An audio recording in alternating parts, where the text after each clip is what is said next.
Apis, Persian, thy gods are good to thee. Try yet again, O captain. Double or quits? No more. I'm not in the vein.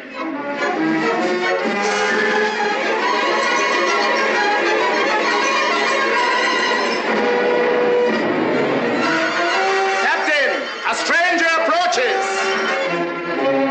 Stand! Who goes there? The bearer of evil tidings. Pass him in.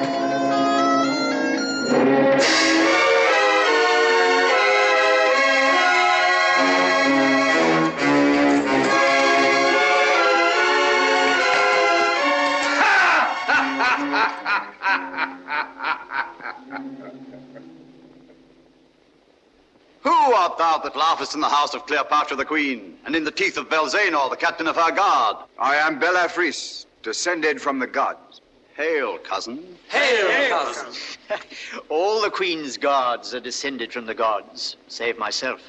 I am a Persian, descended from many a king. Hail, cousins. Hail, mortal. You have been in battle, Belafris, and you are a soldier among soldiers. You will not let the queen's women have the first of your tidings. I have no tidings, except that we shall all have our throats cut presently. Women, soldiers, and all. I thought so. Tell us what befell. Tell us. Know then that I serve in the guard of the Temple of Ra here in Memphis. We went to Alexandria to inquire of King Ptolemy how we of Egypt should deal with the Roman Pompey, newly come to our shores after his defeat by Caesar at Pharsalia. Caesar defeated Pompey? Does Roman then fight Roman? Even as Egyptian fights Egyptian. What did you learn from the queen's brother Ptolemy, the pretender? We learnt that Caesar is coming also in hot pursuit of his foe, and that Ptolemy has slain Pompey. Nay, more, we found that Caesar is already come, for we had not made half a day's journey on our way back when we came upon a city rabble flying from his legions. And ye, the temple guard, did ye not withstand these legions? What men could, that we did. But this Caesar throws a legion at you where you are weakest, as he throws a stone from a catapult. And that legion is as a man with one head, 1,000 arms, and no religion. I have fought against them, and I know. Were you frightened, cousin? No, cousin, but I was beaten. Could ye not die? There was no time. All was over in a moment. But now I am come to warn you that you must open your gates to Caesar, for his advance guard is scarce an hour behind me, and there is not an Egyptian warrior left standing between you and his legion. Warlord! Nail into the door, quick! Now this news will run through the palace like fire through stubble. What should we do to save the women from the Romans? Why not kill them? Because we should have to pay blood money. Better let the Romans kill them. It's cheaper. Oh, subtle one, oh, serpent. But your queen. True, we must carry off Cleopatra. I will take her on the crupper of my horse.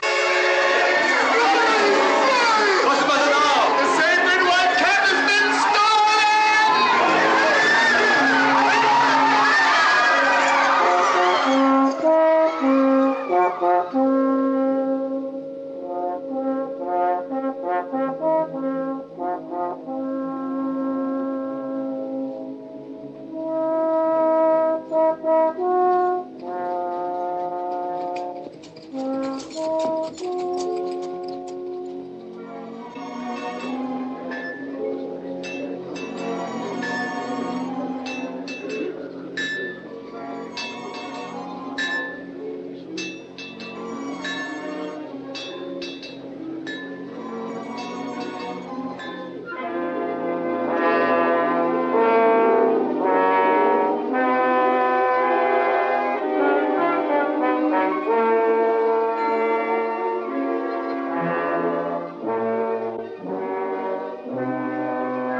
Sphinx, salutation from Julius Caesar. I have wandered in many lands, seeking the lost region from which my birth into this world exiled me. and the company of creatures such as I myself. I found flocks and pastures, men and cities, but no other Cæsar. No air native to me, no man kindred to me. None who can do my day's deed or think my night's thought.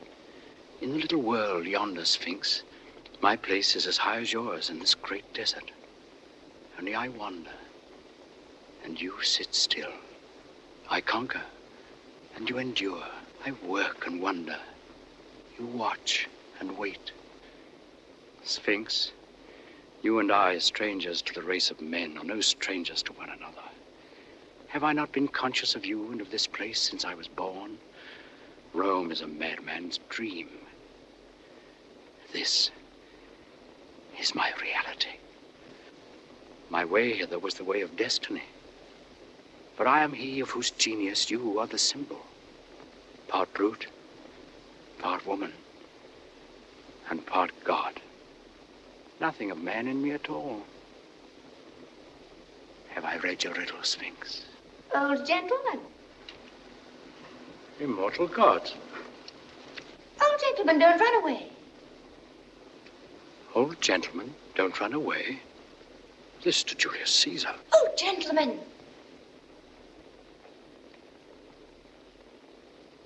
Sphinx, you presume on your centuries. I'm younger than you, for your voice is but a girl's voice as yet. Climb up here, quickly, or the Romans will come and eat you. A child at its breast. A divine child. Come up, quickly. You must get up at its side and creep round. Who are you? Cleopatra, Queen of Egypt. Queen of the Gypsies, you mean? You mustn't be disrespectful to me, or the Sphinx will let the Romans eat you. Come up. It's quite cozy here. What a dream. What a magnificent dream. Only let me not wake. Take care. Ah, that's right. Now, sit down. You may have the other paw. It is very powerful and will protect us. But it wouldn't take any notice of me or keep me company. I'm glad you've come. I was very lonely. Did you happen to see a white cat anywhere? Have you lost one? Yes, the sacred white cat. Isn't it dreadful? I brought him here to sacrifice him to the Sphinx. But when we got a little way from the city, a black cat called him, and he jumped out of my arms and ran away to it. Do you think that the black cat can have been my great-great-great-grandmother? Your great-great-great-grandmother? Well, why not? Nothing would surprise me on this night of nights. I think it must have been. My great-great-grandmother's great-grandmother was a black kitten of the sacred white cat. And my blood is made with Nile water. That is why my hair is so wavy. What are you doing here this time of night? Do you live here? Of course not. I am the queen. And I shall live in the palace of Alexandria when I've killed my brother who drove me out of it. When I'm old enough, I shall do just what I like. I shall be able to poison the slaves and see them wriggle. And pretend to Fatatatita, my nurse, that she's to be put into the fiery furnace. Meanwhile, why are you not at home and in bed? Because the Romans are coming to eat us all. You aren't at home in bed either. Oh, yes, I am. I live in a tent, and I'm now in that tent, fast asleep and dreaming. You suppose I believe you are real, you impossible little dream witch? You are a funny old gentleman. I like you. That spoils the dream. Why don't you dream that I'm young? I wish you were. Only I think I should be more afraid of you. I like men, especially young men with round, strong arms. But I'm afraid of them. You are old and rather wrinkly. But you have a nice voice, and I like to have someone to talk to. Though I think you are a little mad. It is the moon that makes you talk to yourself in that silly way. Oh, you heard that, did you? I was saying my prayers to the great Sphinx. But this isn't the great Sphinx. What? This is only a dear little kitten of the Sphinx. Why, the great Sphinx is so big it has a temple between its paws. This is my pet Sphinx. Tell me, do you think the Romans have any sorcerers who could take us away from the Sphinx by magic? Why, are you afraid of the Romans? Oh, they would eat us if they caught us. They are barbarians. Their chief is called Julius Caesar. His father was a tiger and his mother a burning mountain, and his nose is like an elephant's trunk. They all have long noses and ivory tusks and little tails and 7 arms with 100 arrows in each. And they live on human flesh. Would you like me to show you a real Roman? No. Oh, you're frightening me. No matter. This is only a dream. It is not a dream. It is not a dream. See! How dare you? You said you were dreaming. I only wanted to show you. Oh, come, don't cry. A queen mustn't cry. Cleopatra, can you see my face well? Yes. It is so white in the moonlight. Are you sure it is the moonlight that makes me look whiter than an Egyptian? Do you notice that I have a rather long nose? It is a Roman nose, Cleopatra. Bite him in two, Sphinx. Bite him in two. I meant to sacrifice the white cat. Indeed, I did. Indeed. Cleopatra, shall I show you a way to prevent Caesar from eating you? Do. I will steal the crown jewels and give them to you. I will make the river Nile water your lands twice a year. My child, your gods are afraid of the Romans. You see, the Sphinx dare not bite me, nor prevent me carrying you off to Julius Caesar. Won't you? You said you wouldn't. Caesar never eats women, but he eats girls and cats. Now, you're a silly little girl, and you're descended from the black kitten. You're both a girl and a cat. And will he eat me? Yes. Unless you make him believe that you're a woman. Oh. Then you must get a sorcerer to make a woman of me. Are you a sorcerer? Perhaps. But it'll take a long time. And this very night in the palace of your fathers, you must stand face to face with Caesar. No, I daren't. Whatever dread may be in your soul, however terrible Caesar may be to you, you must confront him as a brave woman and a great queen. And you must feel no fear. If your hand shakes, if your voice quavers, then night and death. But if he thinks you worthy to rule, he will set you on the throne by his side and make you the real ruler of Egypt. No, he will find me out. He will find me out. He is easily deceived by women. Their eyes dazzle him. Then we will cheat him. If you do that, he will eat you at one mouthful. Oh, no, please. I will be good. I will do whatever you tell me. I will be your slave. Hark. What was that? Caesar's voice. Let us run away. Come. You are safe with me until you stand on your throne to receive Caesar. Lead me to your palace in the desert. Oh, I will. Come. The gods are angry. Do not feel the earth shaking. It is the tread of Caesar's legion. This way, quickly. And let us look for the white cat as we go. It is he who has turned you into a Roman. Incorrigible.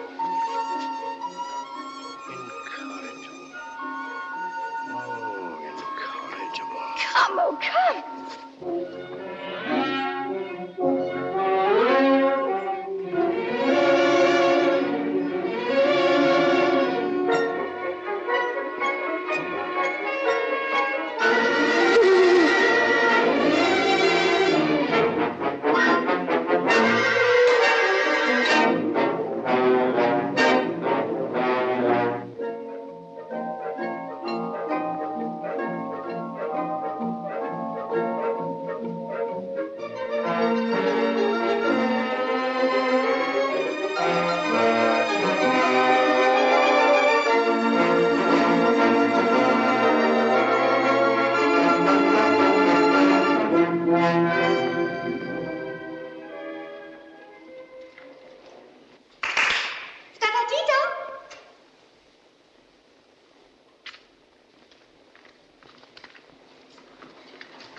What place is this? This is where I sit when I'm allowed to wear my crown and robes. Ta-ta-tita!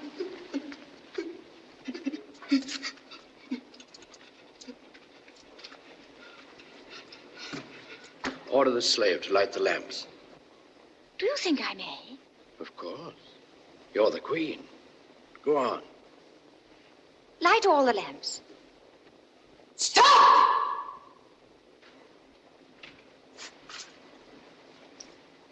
Who is this you have with you? How dare you order the lamps to be lighted without my permission? Who is she? Ta-ta-tita. Chief I nurse. speak to the queen. Be silent. Is this how your servants know their place? Send her away. Do as the queen has bidden. You are the queen. Send her away. Ta-ta-tita, dear. You must go away. Just for a little.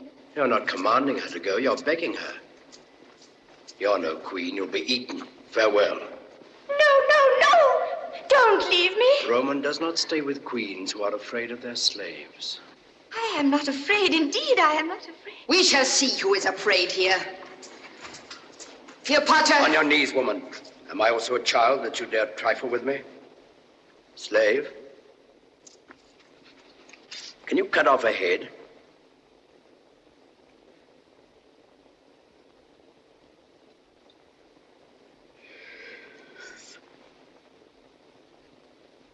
Have you remembered yourself, mistress?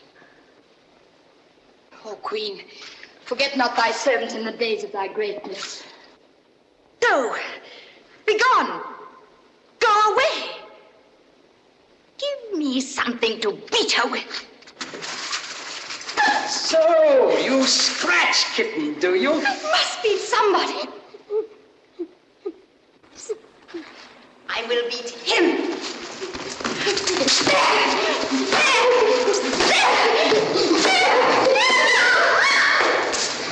I am a queen at last. A real queen. Cleopatra, the queen. Oh, I love you for making me a queen. But queens love only kings. I will make all the men I love kings. I will have many young kings with round, strong arms. And when I'm tired of them, I shall whip them to death. But you will always be my king. My nice, kind, wise, good old king. Oh, my wrinkle. You will be the most dangerous of all Caesar's conquests. Caesar? I forgot Caesar. You will tell him that I'm a queen, won't you? A real queen. Listen. Just run away and hide until Caesar is gone. If you fear Caesar, you are no true queen. And though you were to hide beneath a pyramid, he would go straight to it and lift it with one hand. And then, be afraid if you dare. Caesar approaches the palace of Cleopatra. Oh. Come, take your place.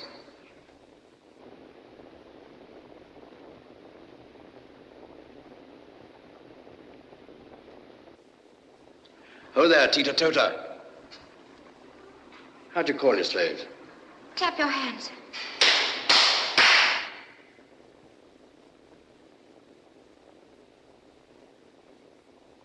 Tota Tita, bring the queen's robes and her crown and her women, and prepare her. Yes, the crown for Tatatita. I shall wear the crown. For whom must the queen put on her state? For a citizen of Rome, a king of kings. How dare you ask questions? Go and do as you are told.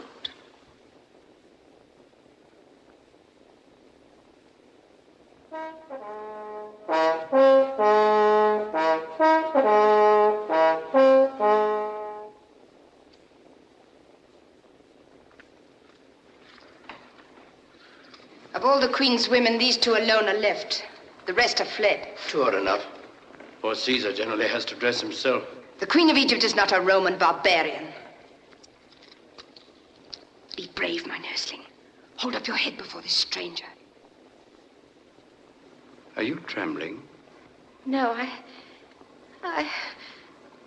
You must tell Caesar that I am the queen. He will not ask me. He will know Cleopatra by her pride, her courage, her majesty, and her beauty.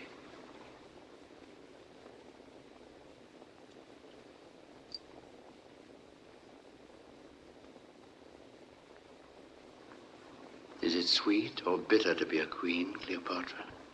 Bitter. Cast out fear, and you will conquer Caesar. Sentinel! Fly! Fly! Fly! The robbers are in the courtyard! The robbers are in the courtyard! The queen must face Caesar alone. Answer, so be it. So be it.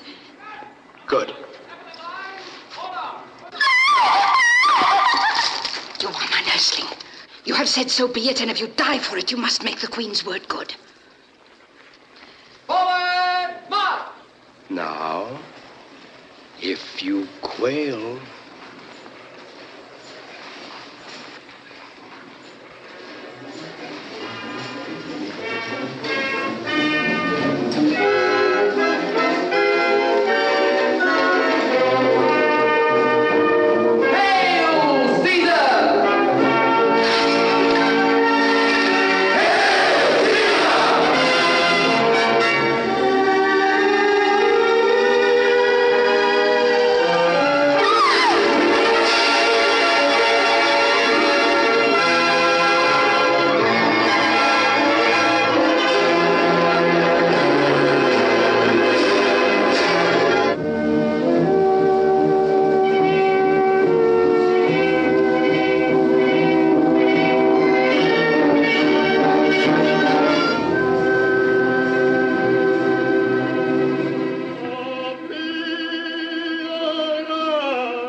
here for our second-in-command, Rufio. This city is Alexandria. Remember that. Alexandria, the capital of Egypt. You've got to behave yourselves here. Be stiffish with the men, but you may fraternize with the women. Silence! Silence, I tell you! That is Rufio. Attention! Half turn left! Half turn left!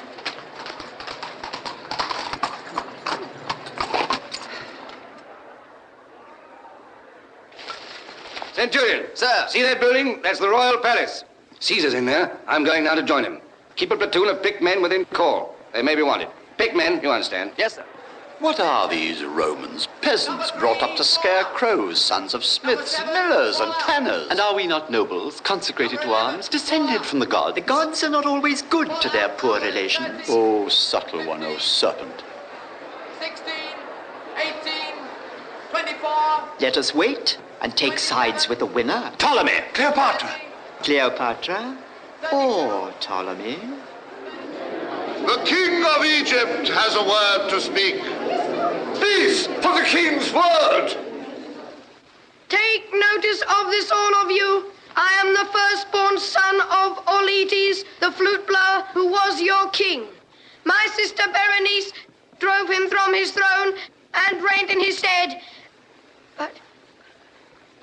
The gods would not suffer. Yes, the gods would not suffer. The gods... Impiety. I forget what the gods would not suffer. The king wished to say the gods would not suffer the impiety of his sister to go unpunished. Yes, I remember the rest of it. Therefore the gods sent a stranger, one Mark Antony, a Roman captain of horsemen, across the sands of the desert, and he set my father again upon the throne. Now? And now that my father is dead, my sister Cleopatra would snatch the kingdom from me and reign in my place. But the gods would not suffer. Will not maintain. Oh, yes, will not maintain such iniquity, but with the help of the witch, Patata Tita, she has cast a spell on the Roman Julius Caesar to uphold her false pretense to rule Egypt. Take notice, then, that I will not suffer. I will not suffer. What is it that I will not suffer now? The king will not suffer a foreigner to take from him the throne of our Egypt.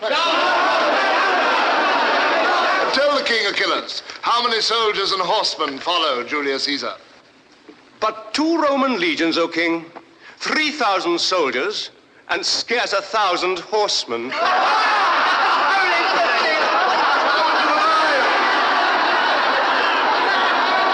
Peace, ho! Caesar approaches.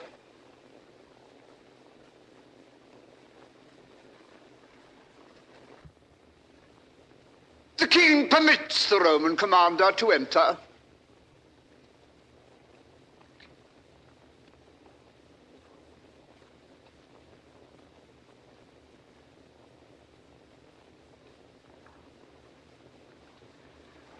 Which is the king, the man or the boy?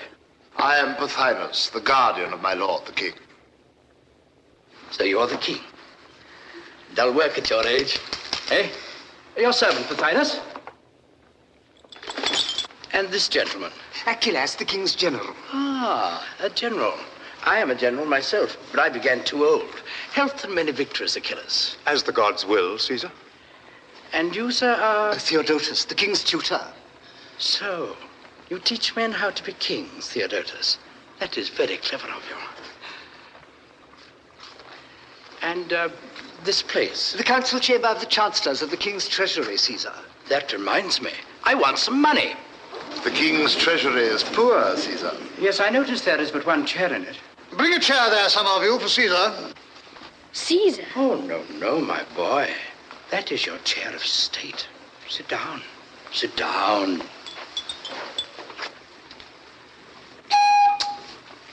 A chair for Caesar.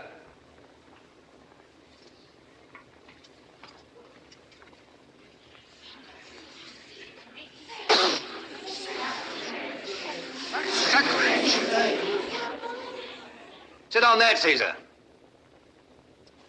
Oh, I forgot. I had not made my companions known to you, Pothinus. This gentleman is Rufio, my comrade in arms. This is Brittanus, my secretary. Oh, no. He is an islander from the western end of the world.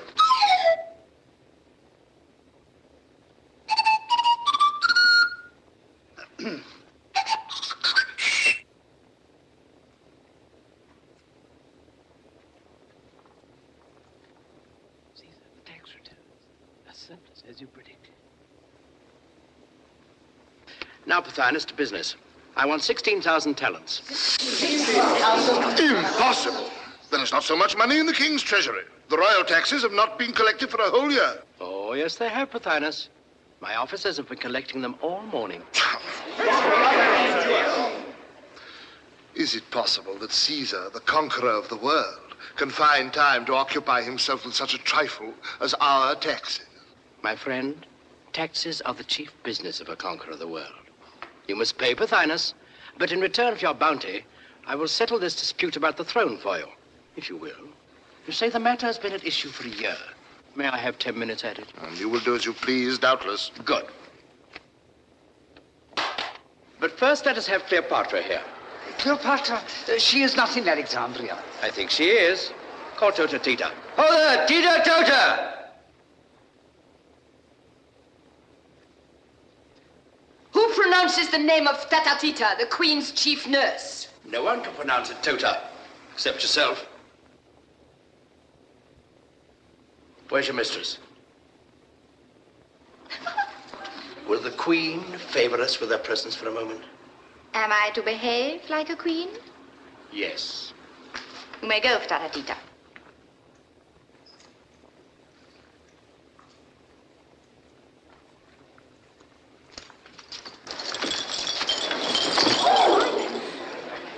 Caesar, this is how she treats me always. If I am king, why is she allowed to take everything from me? You are not to be king, you little crybaby. You are to be eaten by the Romans. Come here, my boy, and stand by me.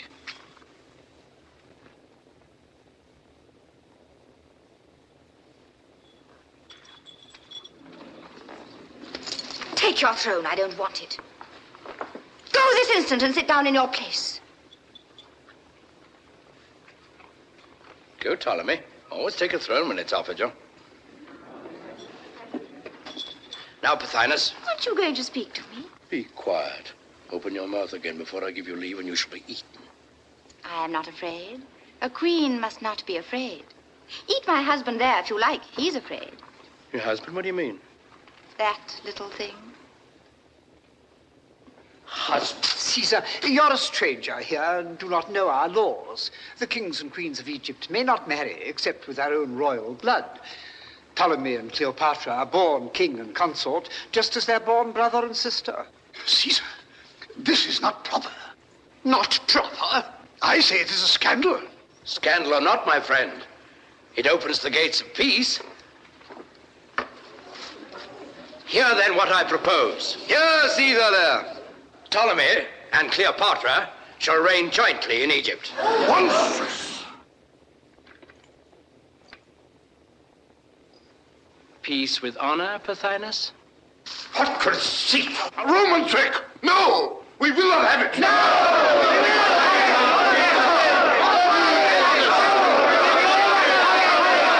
Caesar, be honest! The money you are demanding is the price of our freedom. Take it, and leave us to settle our own affairs. Yes, go back to your own country. Egypt belongs to us, not to you. In Egypt for the Egyptians! For the Egyptians! Do you forget there's a Roman army of occupation here, left by Aulus Gabinius when he set up your toy king for you? And now under my command. I am the Roman general here, Caesar. And also the Egyptian general, eh? That is so, Caesar. So you can make war on the Egyptians in the name of Rome, and on the Romans, on me, if necessary, in the name of Egypt. That is so, Caesar. And which side are you on at present, if I may presume to ask, General? On the side of the right. And of the gods. How many men have you? That will appear when I take the field. Are your men Romans? If not, it doesn't matter how many there are. We shall see, my friend. It is useless to try to bluff us, Rufio. Caesar has been defeated before, and he may be defeated again. What can you do with 4,000 men? And what can you do without money? Away with you. Go back to your den.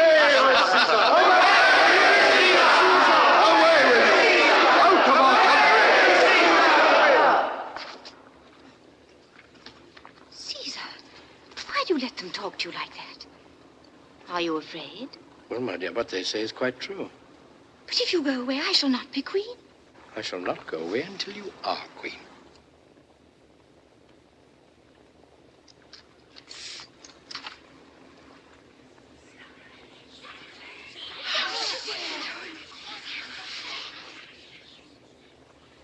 Achilles, if you are not a fool, you will take that girl while she is under your hand. Why not take Caesar as well, Achilles? Well said, Rufio. Why not? Try it, Achilles. Try it. Yes, take Caesar and hold it.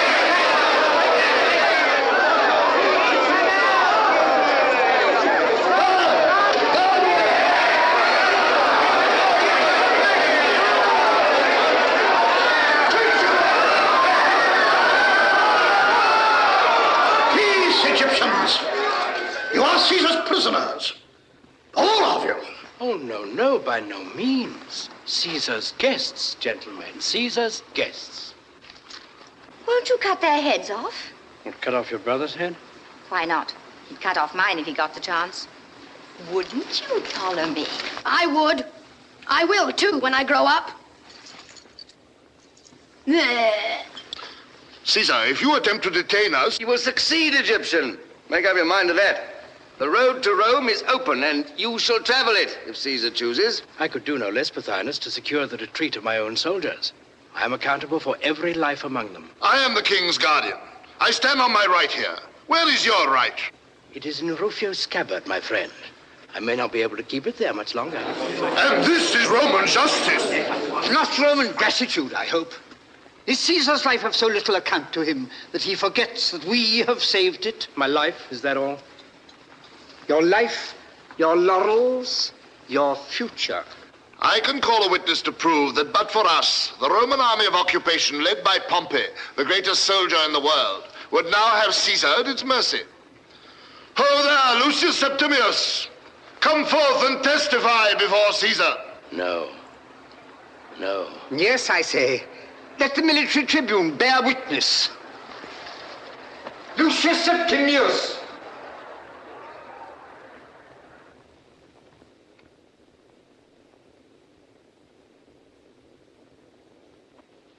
Bear witness, Lucius Septimius. Caesar came to Egypt in pursuit of his foe. Did we shelter his foe? As Pompey's foot touched the Egyptian shore, his head fell by the stroke of my sword. We have given you a full and sweet measure of vengeance. Vengeance? If I could stoop to vengeance, what would I not exact from you as the price of this murdered man's blood? Was he not my son-in-law, my ancient friend?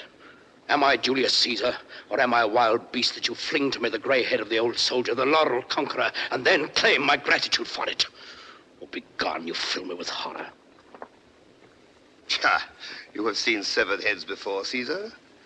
And severed right hands, too, I think. Some thousands of them, after you vanquished the king of the Gauls. Did you spare him with all your clemency? Was that vengeance? Would that it had been. Vengeance, at least, is human. No, by the gods. Those severed right hands and the brave king of the Gauls, baseless, strangled in a vault beneath the Capitol, were a wise severity, a necessary protection to the Commonwealth, a duty of statesmanship. Follies and fictions 10 times bloodier than honest vengeance. What a fool I was then. To think that men's lives should be at the mercy of such fools.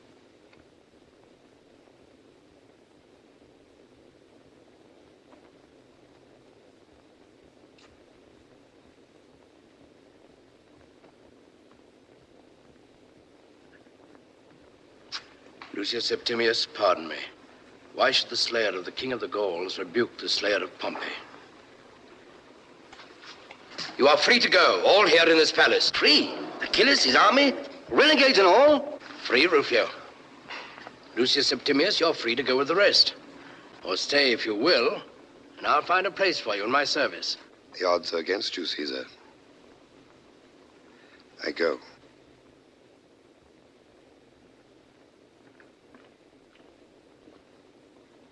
Farewell.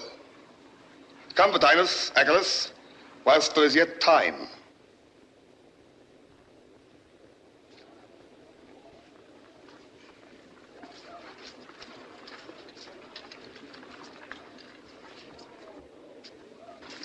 You suppose he'd let us go if he had our heads in his hands? Caesar, this is not good sense. Your duty to Rome demands that her enemies should be prevented from doing further mischief. It's no use talking to him, Britannicus. You may save your breath to cool your porridge. But mark this, Caesar. Clemency is very well for you. What is it for your soldiers who have to fight tomorrow the men you spared yesterday? You may give what orders you please, but I, for one, will take no prisoners. I'll kill my enemies in the field. Then I shall never have to fight them again. Now, with your leave, I'll see these gentry off the premises. What? Have they left the boy alone? Shame, shame. Come, Your Majesty.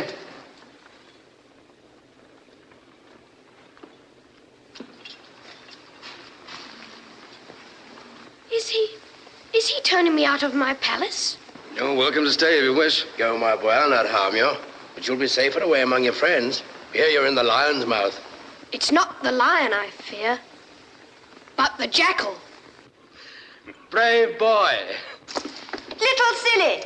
You think that very clever. Britannicus, attend the king. Give him in charge of that Pothinus fellow.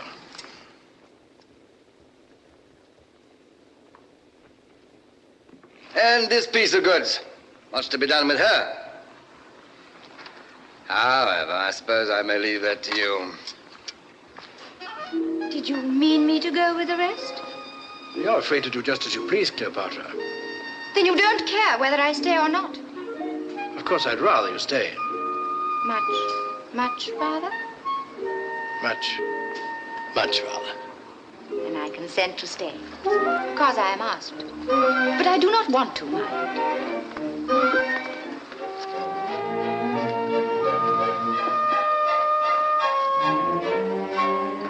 That is quite understood. Tota-tita! My name is not Tota-tita. It is Tata-tita. Well, Fata-fita will forgive the erring tongue of a Roman. Tota, the queen will hold state here in Alexandria, engage women to attend upon her, and do all that is needful. Am I then the mistress of the queen's household? No. I am mistress of the queen's household. Go and do as you are told, or I will have you thrown into the Nile this very afternoon to poison the poor crocodiles. Oh, no, no, no. Oh, yes, yes, yes. You are very sentimental, Caesar. But you are clever. And if you do as I tell you, you will soon learn how to govern.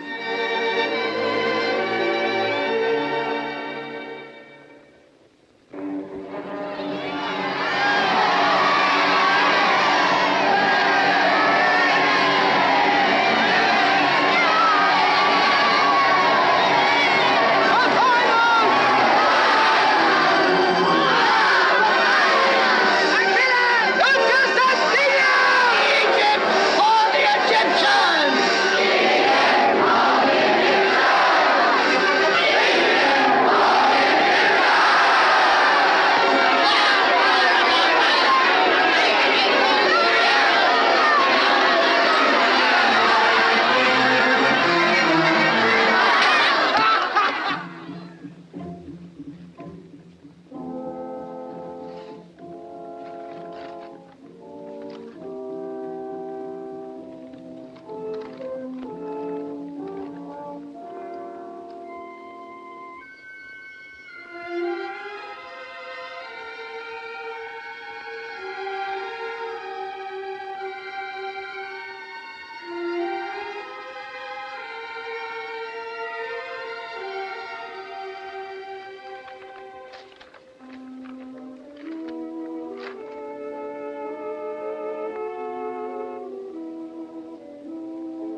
our barley water, Caesar.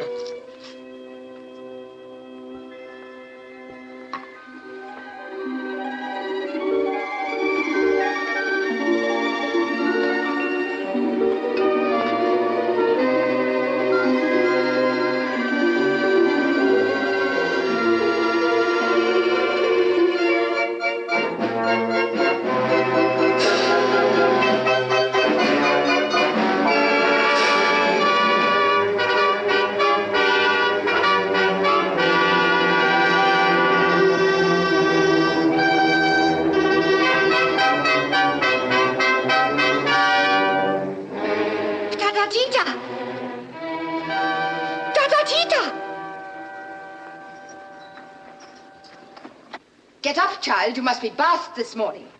No. I had my month's bath the day before yesterday. In future, you must have a bath every day. No, I should die of it. You must. Your life is changed. You are still my child, but to all others, you are now a grown woman and a queen. Yes, I am a queen. Tata, what will Caesar do with me? Ask rather what you will do with him. Oh, my child, you have charmed him. You are safe. You are powerful. I will guide you until you learn how to guide yourself. Fear nothing.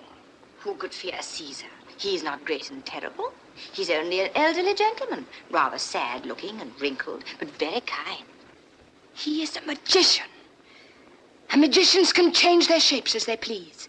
Everything about him is magical. He would not sleep in the golden chamber, but made his soldiers bring a bare stretcher from the camp and put it in his study. Even then he did not sleep in it, but sat up working like a slave all night. Yet everyone obeys him as if he were a god. I think he is a god in disguise, for he has changed your nature, has he not? Oh, yes, he has. That is true. Tata, before he came, I was afraid of you more than anyone else on earth. And now, I'm not afraid of you at all.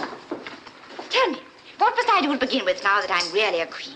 You must begin by having a bath every day. Come, child, and get it over. You will soon get used to it and love it. Never. It is too dreadful. Oh, well, if I must be washed again so soon for Tata, it must be a scented bath. Have you scented it? No, Caesar hates perfumes. And if you redden your lips, he will not kiss you. Come on.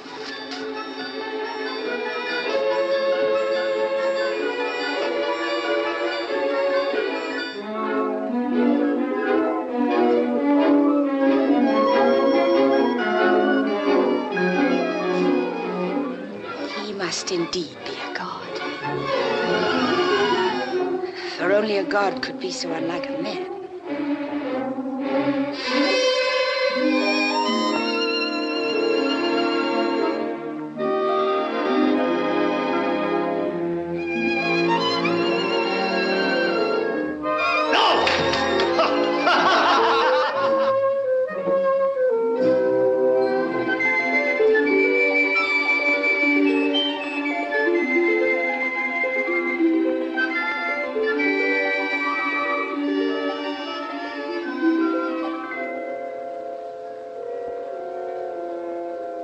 Cleopatra, I really think I must eat you after all.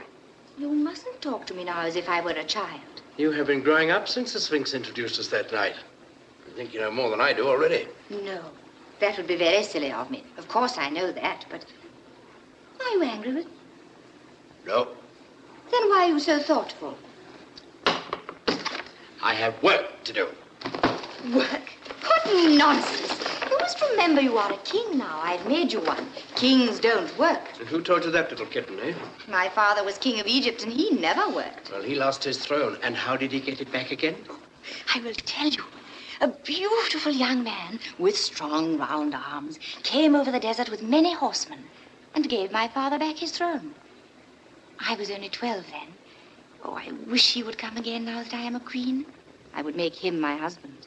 It might be managed, perhaps. For it was I who sent that beautiful young man to help your father. You know him? Has he come with you? Oh, I wish he had. I wish he had.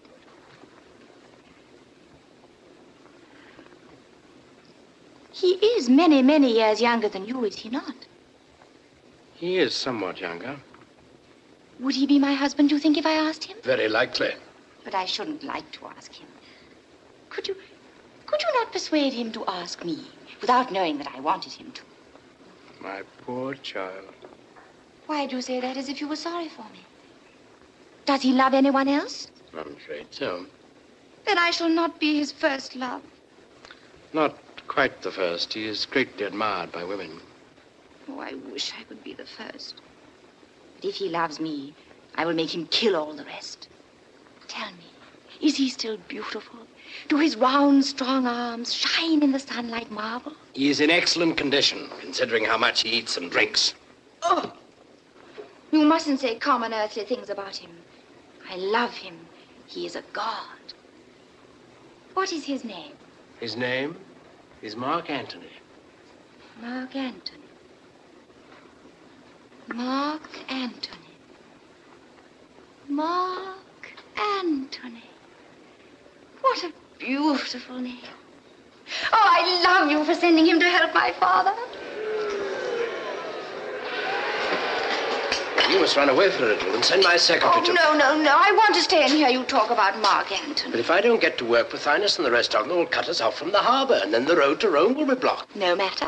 I don't want you to go back to Rome. But you want Mark Antony to come from it? Oh, yes, I forgot. Go quickly, César, and keep the way over the sea open for my Mark Antony.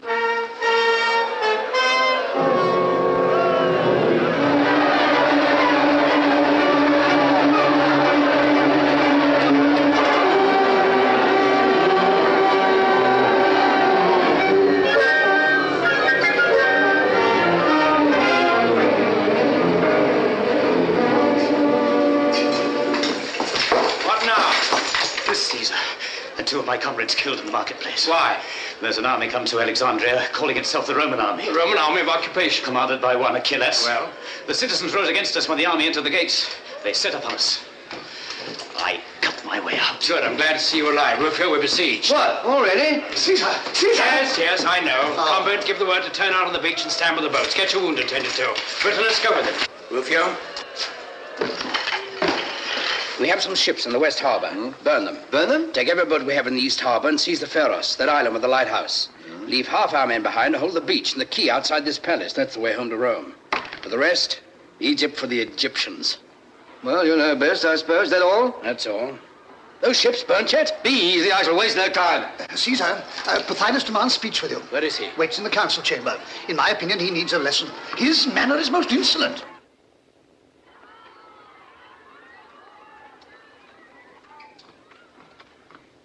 Well, Pothinus? I have brought you our ultimatum, César. Ultimatum? The door was open. You should have gone out through it before you declared war. You're my prisoner now. Aye, your prisoner. Do you know that King Ptolemy, with an army outnumbering your little troop by 100 to 1, is in possession of Alexandria? Well, get out of here if you can.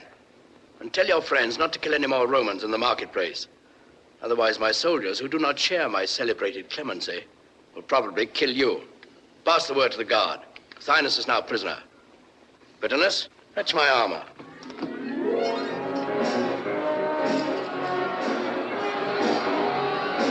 César! César!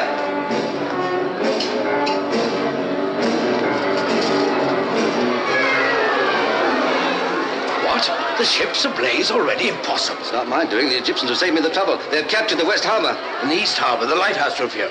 Can I embark a legion in 5 minutes? The first cohort's already on the quay. If you want faster work, well, come and do it yourself. Patience, Rufio, patience. Patience? Who's impatient here, you or I? Forgive me, Rufio, and hurry them as much as you can. Help! Help!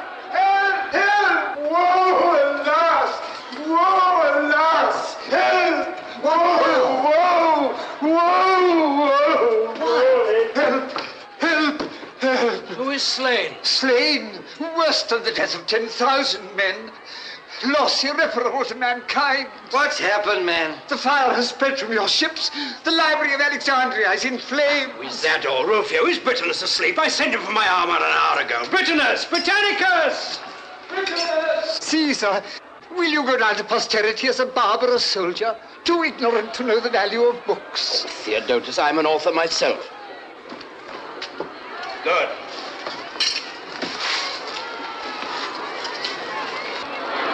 What is burning there is the memory of mankind. A shameful memory. Let it burn. Would you destroy the past? Aye, and build the future with its ruins. Hearken to me, Theodotus, teacher of kings. I cannot spare you a man nor a bucket of water just now, but you shall pass freely out of the palace. Away with you to Achilles. Borrow his legions to put out the fire. Caesar, posterity will bless you. Will you stay to talk whilst the memory of mankind is burning? Sentry, pass Theodotus out. Away with you! Away with you! I must save the library. What's this? You let him go? More clemency. I have let him go to save the library. We must respect literature, Rufio. Folly on folly's head. Besides, every Egyptian we imprison means imprisoning 2 good Roman soldiers to guard him, eh? I might have known there was some fox's trick behind your fine talking. All ready there! All ready! We wait for Caesar! Tell him Caesar's coming, the rogues. Oh, Caesar's guard there. Push off. All except the longboat. Stand by it to embark.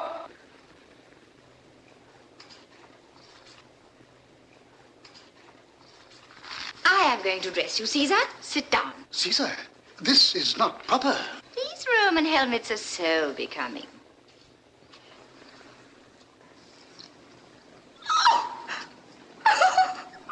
What are you laughing at? You're bald! Cleopatra. So that's why you wear the wreath. To hide it. Peace, Egyptian. They are the bays of the conqueror.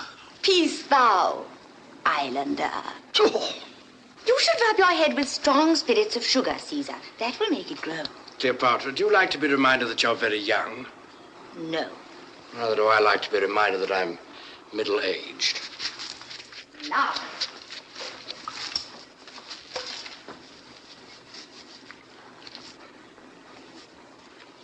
Oh, how nice. You look only about 50 in it. You mustn't speak in that manner to Caesar. Is it true that when Caesar caught you on that island, you were painted all over blue? Blue is the color worn by all Britons of good standing. In war, we stain our bodies blue, so that though our enemies may strip us of our clothes and our lives, they cannot strip us of our respectability. Let me hang this on.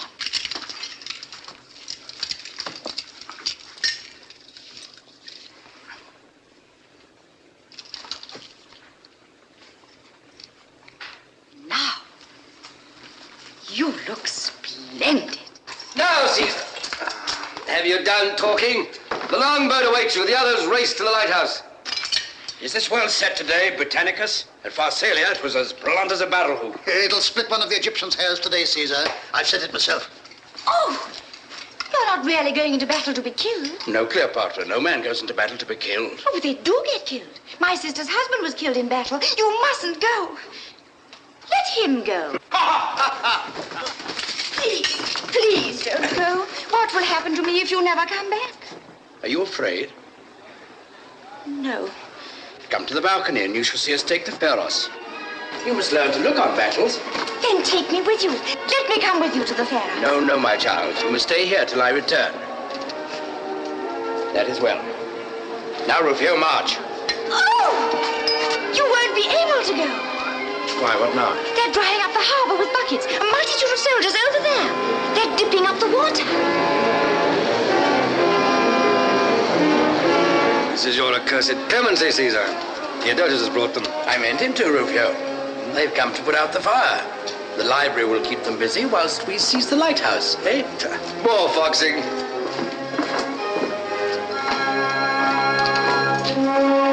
Caesar! Cleopatra, if all goes well, I shall be back this evening.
Centurion, I am Apollodorus, a Sicilian.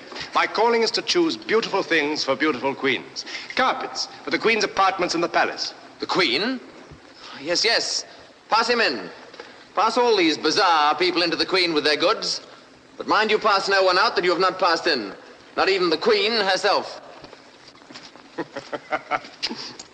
I have brought my caravan past 3 sentinels, all so busy staring at the lighthouse that not one of them challenged me. Is this your Roman discipline? We're not here to watch the land, but the sea.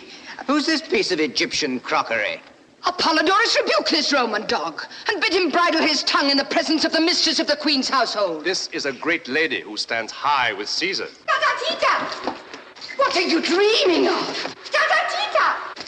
No, you must not come. There are men here. Oh, that ever I was born. Tatatita, I've thought of something. I want a boat at once. A boat? No, you cannot. Apollodorus, speak to the queen. Beautiful queen, I am Apollodorus, a Sicilian, your servant from the bazaar. I have no time for carpets today. Get me a boat. You cannot go on the water except in the royal barge. Royalty of Tatatita lies not in the barge, but in the queen. A touch of your majesty's foot on the meanest boat in the harbor will make it royal. Apollodorus, you are my perfect knight, and I will always buy my carpets through you. Can you row? My oar shall be your majesty's wings. Hold there, boatman! Hey!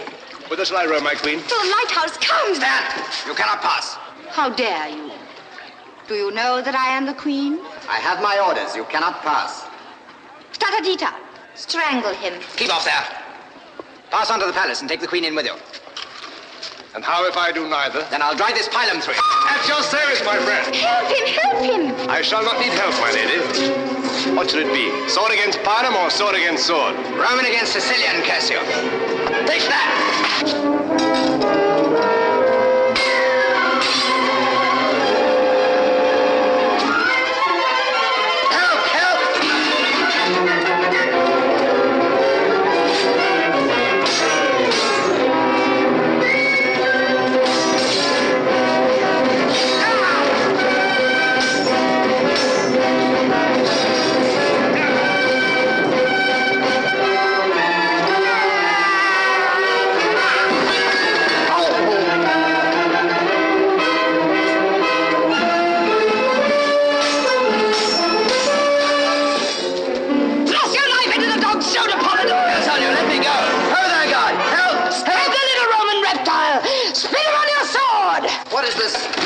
Soldier. This old woman's dangerous. She's as strong as 3 men. Centurion, he would have slain the queen. So I would sooner than let her pass. Cleopatra, I am loath to offend you, but without Caesar's express orders, I dare not let you pass beyond the Roman lines.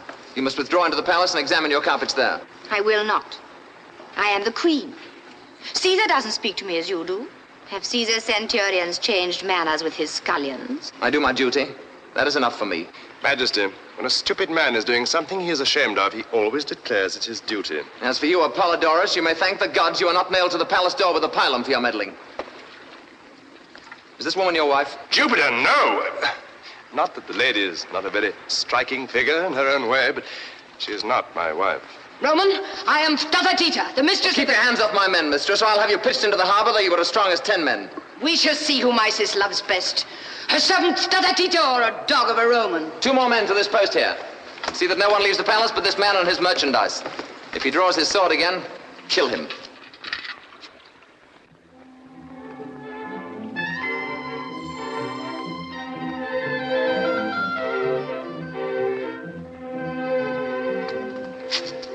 Get about your business.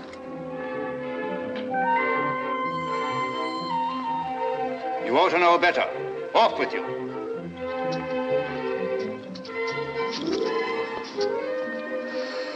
Do not tantalize a poor man. Well, the queens, the centurion is still at hand. The Roman soldiers are incorruptible when their officers are looking. I shall have to carry your word to Caesar. Are these carpets very heavy? It matters not how heavy. There are plenty of porters. How do they put them into the boats? Do they throw them down? Not into the small boats, Majesty. It would sink them. Not into that man's boat, for instance. No, too small. But you can take a carpet to Caesar in it if I send one. Assuredly. And you will have it carried gently down the steps and take great care of it. Great care. More than of my own body. Good. Come, Tatatita. Apollodorus, you must not come. I'll choose my carpet myself. You must wait here. Follow this lady. Obey her. This way. And take your shoes off before you put your feet on those stairs. Listen, were you sent here to watch me or watch the Egyptian? We know our duty. Well, then why don't you do it? Look! The Egyptians are moving. We're going to recapture the pharaohs. They will attack by land and sea along the Great Mole. Stay yourselves, the hunt is up!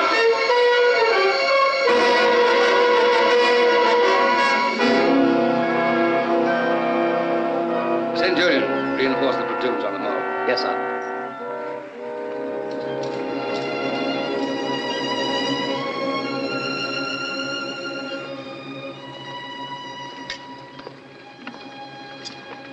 Rufio, this has been a mad expedition.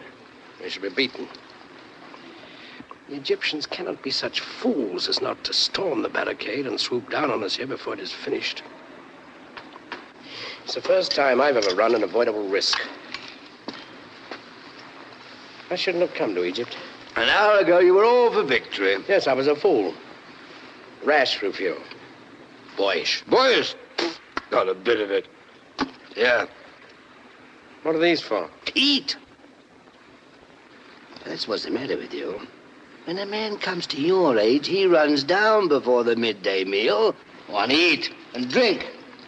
And take another look at our chances. My age? Yes, I'm an old man. Worn out now. Quite true, Rufio. Now, Achilles is still in his prime. Ptolemy is a boy. Well, every dog has his day. I've had mine. I cannot complain. These dates aren't bad, Rufio.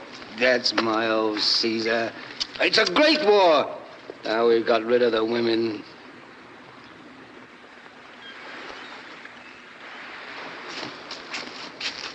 You again? Keep your distance. Come within a yard of me, you old crocodile, and I'll give you this in your jaw. Peace, Roman fellow. You are now single-handed. Apollodorus, this carpet is Cleopatra's present to Caesar.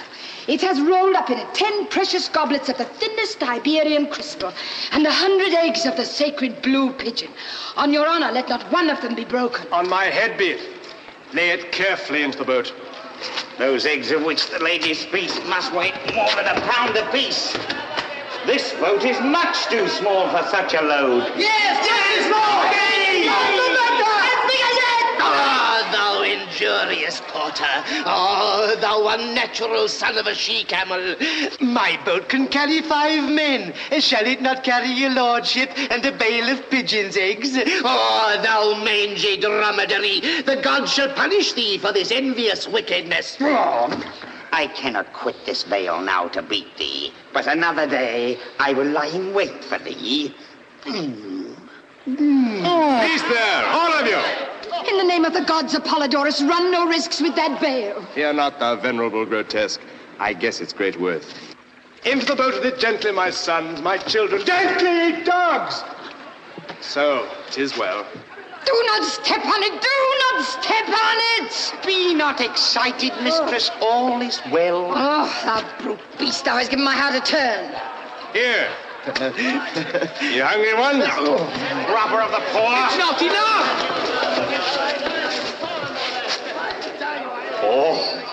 Oh, bounteous prince. Oh, Lord of the Bazaar! Oh, favored of the gods! Oh, father to all porters of the market. Farewell, Perdita. I shall be at the lighthouse before the Egyptians. The gods speed thee. Farewell, valiant pilum pitcher. My heart, spread out thy wings, spread out thy wings, shake off thy heavy load of love.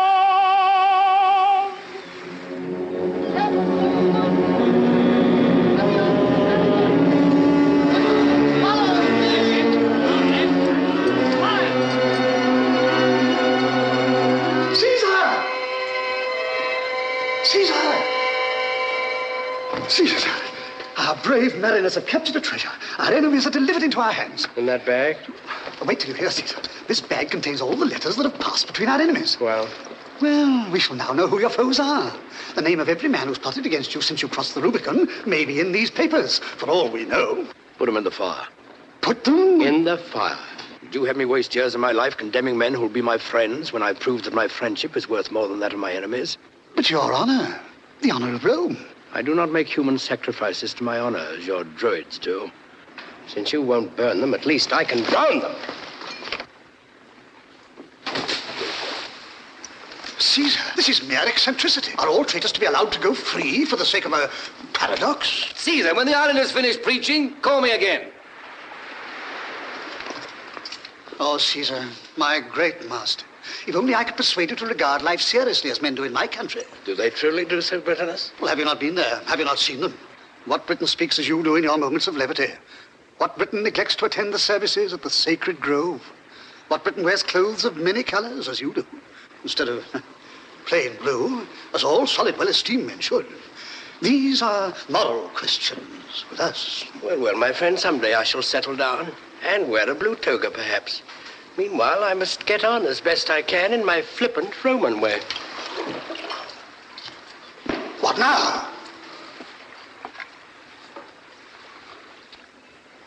Hail! What is this? Who are you? How did you come here? Calm yourself, my friend. I'm not going to eat you. Hail, great Caesar! I am Apollodorus, a Sicilian, an artist. An artist? A vagabond? Peace, Mayor. Apollodorus is a famous patrician amateur. And I crave the gentleman's pardon. I understood him to say he was a professional. Welcome, Apollodorus. What is your business? First, to deliver to you a present from the Queen of Queens. Who is that? Cleopatra of Egypt. Apollodorus, this is no time for playing with presents. Pray you go back to the Queen and tell her that if all goes well, we shall return to the palace this evening. Caesar, I cannot return. As I approached the lighthouse, some fool threw a great leathern bag into the sea. It broke the nose of my boat. I had hardly time to get to the shore before my poor little cockle shell sank. I am sorry, Apollodorus. The fool shall be rebuked. Well, what have you brought me? The Queen will be hurt if I don't look at it. Caesar, have we time to waste on this trumpery? The Queen's only a child. Just so. That's why we mustn't disappoint her. Caesar, it's a Persian carpet, a beauty. And in it are, so I'm told, pigeons' eggs and crystal goblets and fragile precious things. I dare not from my head have it carried up that narrow ladder from the causeway. Swing it up by the crane, then. The crane? Oh, Caesar, I have sworn to tender this bale of carpet as I tender my own life. Then let them swing you up at the same time. If the chain breaks, you and the pigeon's eggs will perish together. Is Caesar serious? Well, his manner is frivolous. It's because he's an Italian, but he means what he says. Serious or not, he spake well. Give me a squad of soldiers to work the crane. No, it's worked by an elderly Tyrian and his son. A well-conducted youth of 14. What? An old man and a boy work that? 20 men, you mean? No, 2 only, I assure you. They have counterweights and a machine with boiling water, which I don't understand. So it isn't a British design. Leave the crane to me. Go and await the descent of the chain. Good. You will see me presently there, rising like the sun with my treasure. Are you really going to wait here for this foolery, Caesar? Why not? The Egyptians will let you know why not if they've got enough sense to make a rush before our barricade's finished. And here we are waiting like children to see a carpet full of pigeons' eggs. Fear not, my son Rufio. When the first Egyptian takes his first step along the mole, the alarm will sound. And we too will reach the barricade before the Egyptians. We too, Rufio. I, an old man, and you, his biggest boy. And the old man will get there first. I wish I had some more of those dates.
enough, my friends. Let Caesar see.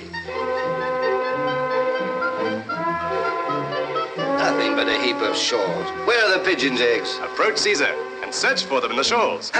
Treachery. Stand back, Caesar. I saw the shawls move. There's something alive in there. Oh, it's a serpent. There, Caesar thrust his hand in where the serpent moves. Treacherous dog. Peace, put up your swords.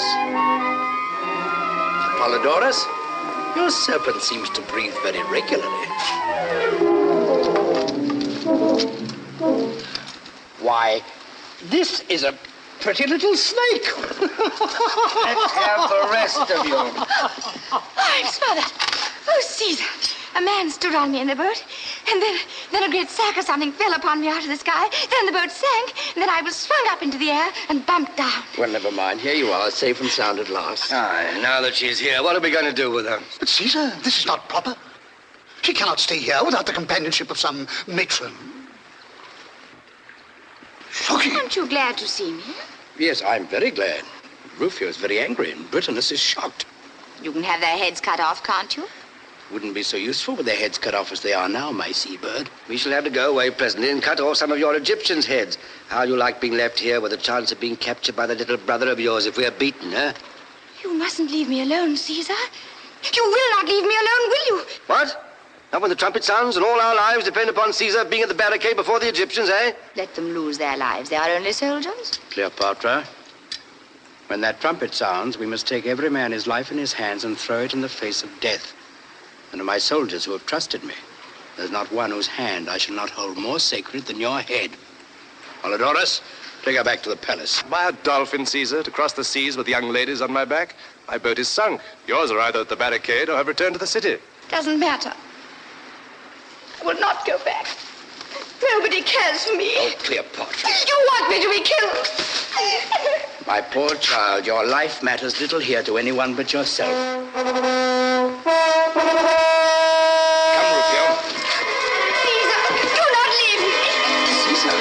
We are cut off. The Egyptians have landed from the western harbor between us and the barricade. Rufio, my men of the barricade are lost. I've murdered them. Aye, that's what comes of fooling with this girl here.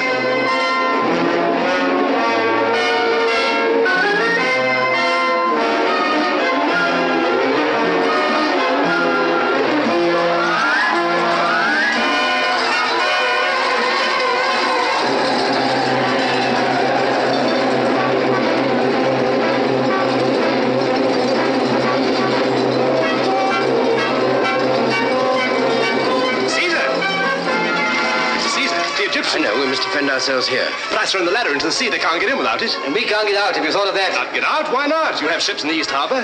Our galleys are standing in towards us already. And pray, by what road are we to walk to the galleys? A road that leads everywhere. The diamond path of the sun and the moon. How far's the nearest galley? 50 fathom. No, nearly a quarter of a mile, Apollodorus. Defend yourselves here until I send a boat from that galley. Have you wings, perhaps? Water wings, soldier!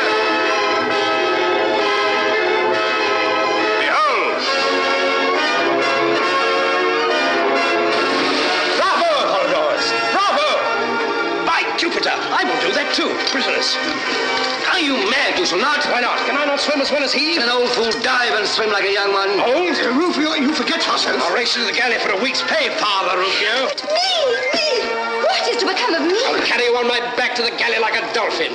Rufio, when you see me rise to the surface, throw her in. No, I shall be drowned. And then in with you after her, both of you. Caesar, I am a man and a Briton, not a fish. I must have a boat. I can't swim. Neither can I. Stay here then, Britannicus, until I recapture the lighthouse. I'll not forget you. Now, Rufio, have you made up your mind to this folly? Egyptians have made it up for me, and mind where you jump. I don't want you in the small of my back as I come up.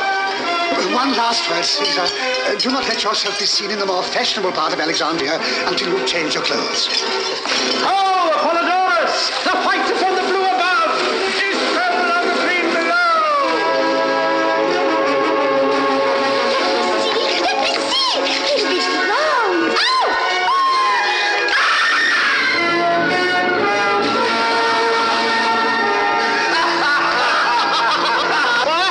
He's got her! Hold her forward, Britain! Caesar will not forget you!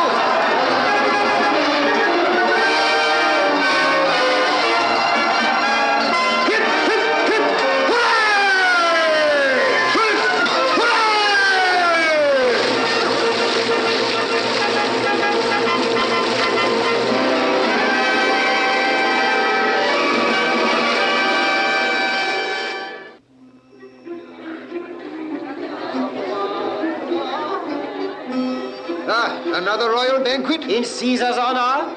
These Romans are magicians. For 6 months, a mere handful of them have held the palace against the whole of Egypt's armed forces. And look at their escape from the pharaohs. Who but a magician could swim like a dolphin at Caesar's age, carrying the queen on his back? That might be the queen's magic. She rides on Caesar's back on land now, as on the sea.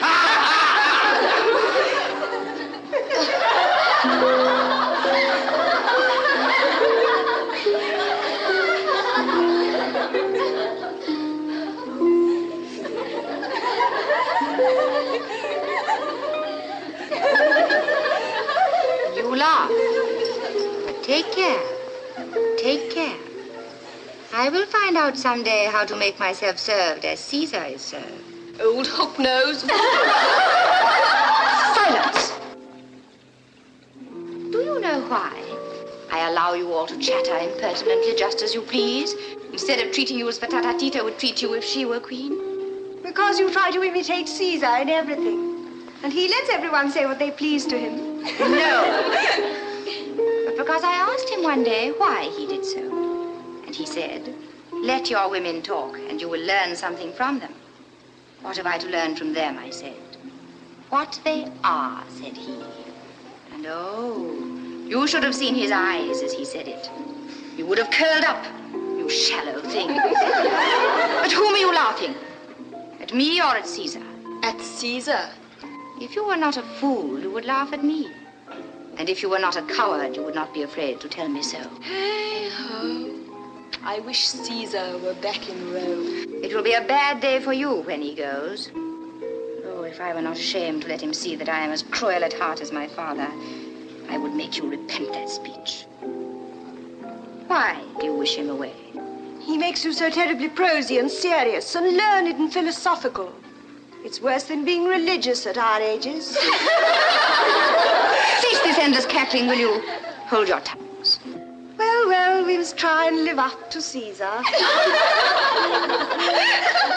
Pothinus craves the ear of the queen. I suppose he has bribed you to admit him to me? Now, by my father's gods. Have I not told you not to deny things? You all sell audiences to the queen, as if I saw whom you please and not whom I please. Go, take the bribe and bring in Pothinus. But don't answer me. Go.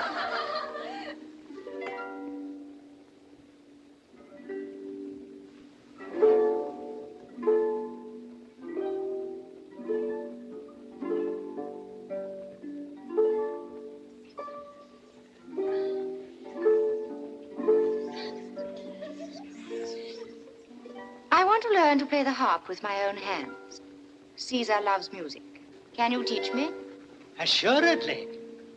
I and no one else can teach the Queen. All other teachers are quacks. I have exposed them repeatedly. Good, you shall teach me. How long will it take? Not very long, only 4 years. Your Majesty must first become proficient in the philosophy of Pythagoras, and then... Has she become proficient in the philosophy of Pythagoras? Oh, she is but a slave. She learns as a dog learns. Well, then, I will learn as a dog learns, for she plays better than you. You shall give me a lesson every day for a fortnight. After that, whenever I strike a false note, you shall be flogged. If I strike so many that there is no time to flog you, you shall be thrown into the Nile to feed the crocodiles. Give the girl a gold piece and send them away. Yeah, but true art cannot be thus forced. What is this? Answering the Queen forsooth, out with you.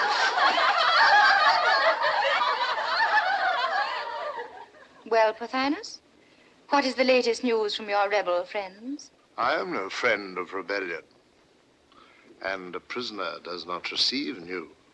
You are no more a prisoner than I am, than Caesar is. These 6 months we've been besieged in the palace by my subjects. You are allowed to walk on the beach among the soldiers. Can I go further myself? Or can Caesar? You are but a child, Cleopatra, and do not understand these matters. I see you do not know the latest news, Pothinus. What is that? That Cleopatra is no longer a child. Shall I tell you how to grow much older and much, much wiser in one day? I should prefer to grow wiser without growing older. Well, go up to the top of the lighthouse and get someone to take you by the hair and throw you into the sea. She is right, Pothinus. You will come to the shore with much conceit washed out of you. Begone, all of you. I will speak with Pothinus alone.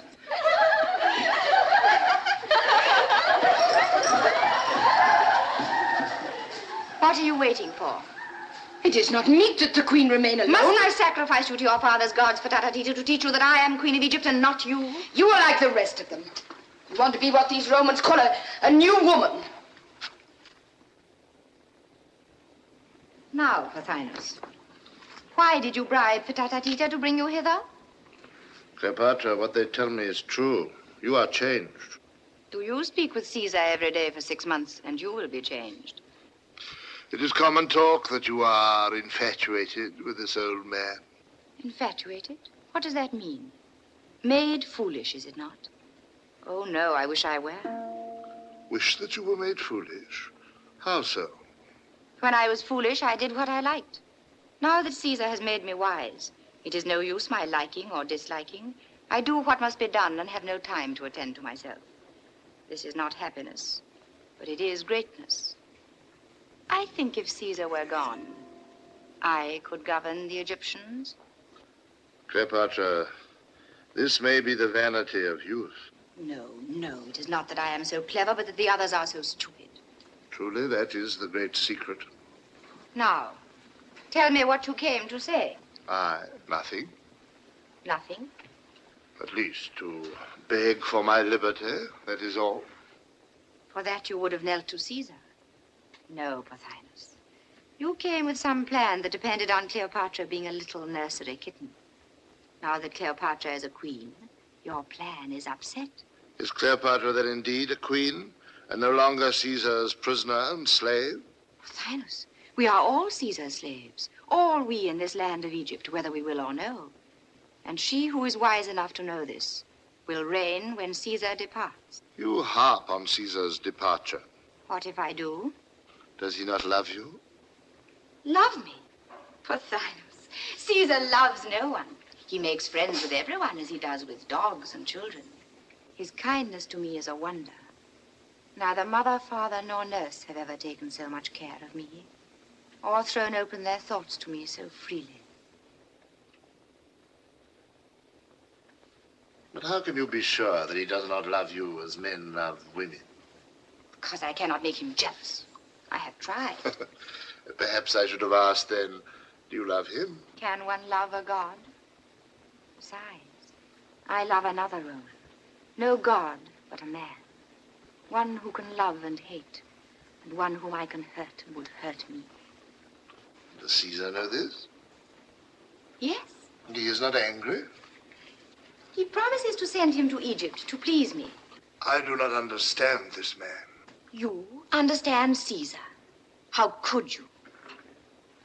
I do, by instinct. Your Majesty caused me to be admitted today. What message has the Queen for me? This. You think that by making my brother king, you will rule Egypt, because you are his guardian and he is a little silly. The Queen is pleased to say so. The Queen is pleased to say this also. Caesar will eat up you, and Achilles, and my brother, as a cat eats up mice. And he will put on this land of Egypt as a shepherd puts on his garment. And when he has done that, he will return to Rome and leave Cleopatra here as his viceroy. That he shall never do. We have 1,000 men to his 10, and we shall drive him and his beggarly legions into the sea. You rant like any common fellow. Cleopatra! Enough! Tatatita! Caesar has spoilt me for talking to weak things like you. I know to whom I must go now. Let me go forth from this hateful place. What angers you? The curse of all the gods of Egypt be upon her. She hath sold her country to the Roman, that she may buy it back from him with her kisses. Fool, did she not tell you that she would have Caesar gone? You listened? I took care that some honest woman should be at hand whilst you were with her. Mark this, mistress. You thought before Caesar came that Egypt should presently be ruled by you and your crew in the name of Cleopatra. I set myself against... Aye, that it might be ruled by you and your crew in the name of Ptolemy. Well, better me, or even you, than a woman with a Roman heart. And that is what Cleopatra has now become. Whilst I live, she shall never rule. So guide yourself accordingly.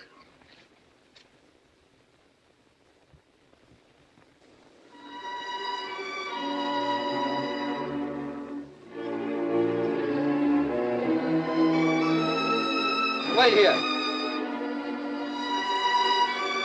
Here, Your Excellency.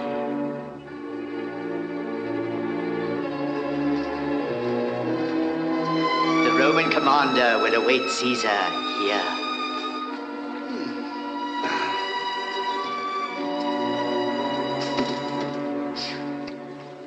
That was a climb. How high have we come? We are on the palace roof, O beloved of victory. Good. And the beloved of victory has no more stairs to get up. Caesar approaches.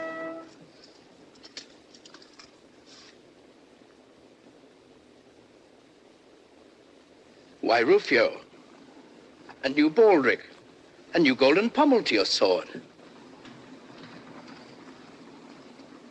And you've had your hair cut. Oh, but not your beard. Impossible. Perfumed by Jupiter Olympus. Well, is it to please myself? No, Rufio, my son, but to please me, to celebrate my birthday. Your birthday. You always have a birthday when there's a pretty girl to be flattered or an ambassador to be conciliated. Rufio. Oh, we had 7 of them in 10 months last year. Alas, Rufio, I shall never break myself of these petty deceits. Have you noticed some before my time? Ah, I thought that meant something. What is it? Pothinus wants to speak to you. I advise you to see him. There's some plotting going on here among the women. Who is Pothinus? Oh, yes. Has he not escaped? No. Why not? Have I not told you always to let prisoners escape unless there are special orders to the contrary? Are there not enough mouths to be fed without his? Yes, and if you'd have a little sense and let me cut his throat, you'd save his rations. Anyway, he won't escape. He prefers to stay and spy on us. And you want me to see him? Oh, I don't want anything. I dare say you'll do what you like. Don't put it on me. Well, well.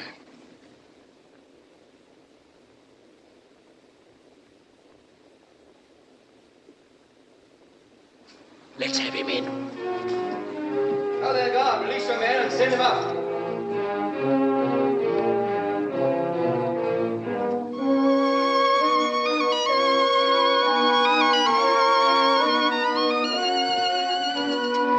Diamonds besides Cleopatra. Polydorus, the Sicilian. Oh, that popinjay. Come, the popinjay is an amusing dog. Tells a story, sings a song, and saves us the trouble of flattering the queen. Well, he can swim a bit and fence a bit. It might be worse if only he knew how to hold his tongue. But God's forbid he should ever learn. Ah, Pothinus. You're welcome. What's the news this afternoon? Caesar, I come to warn you of a danger. To make you an offer. Never mind the danger. Make the offer. Never mind the offer. What's the danger? Caesar, you think that Cleopatra is devoted to you. My friend, I already know what I think. Come to your offer. I will deal plainly. I know not by what magic you have been enabled to defend a palace and a few yards of beach against a city and an army. But we know now that your gods are irresistible and that you are a worker of miracles. I no longer threaten you. Very handsome of you, indeed. So be it. You are the master. Yes, yes, my friend. But what then? Spit it out, man. What have you to say? I have to say that you have a traitress in your camp. Cleopatra! The queen! Spit it out sooner, you fool. Now it's too late. What is he doing here? Just going to tell me something about you. You shall hear it.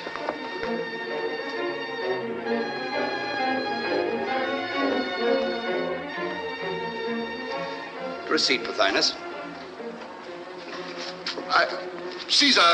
Out with it. What I have to say is for your ears, not for the queen's. There are means of making you speak. Take care. Caesar does not employ those means. My dear, when a man has anything to tell in this world, the difficulty is not to make him tell it, but to prevent him from telling it too often. Let me celebrate my birthday by setting you free. Farewell. We shall not meet again. Caesar, this mercy is foolish. Will you not give me a private audience? Your life may depend on it. Hello there, guard. Pass the prisoner out. He's released. Now, over you. You've lost your chance. I will speak. You see, Torture wouldn't have wrung a word from him. Caesar, you have taught Cleopatra the arts by which the Romans govern the world. Alas, my friend, they cannot even govern themselves. What then? What then? Are you so besotted with her beauty that you do not see that she is impatient to reign in Egypt alone, and that her heart is set on your departure? Liar! What? Protestations? Contradictions? No, I do not deign to contradict. Let him talk. From her own lips I have heard it. You are to be her cat's paw. You are to tear the crown from her brother's head and set it on her own, delivering us all into her hand, delivering yourself also. And then Caesar can return to Rome, or depart through the gate of death, which is nearer and surer. Well, and is not this very natural? Natural? Then you do not resent treachery? Resent? Well, thou foolish Egyptian, what have I to do with resentment? Do I resent the wind when it chills me? Or the night when it makes me stumble in the darkness? Tell me such a story as this is to tell me that the sun will rise tomorrow. But it is false, I swear it. It is true, though you swore it 1,000 times and believed all you swore.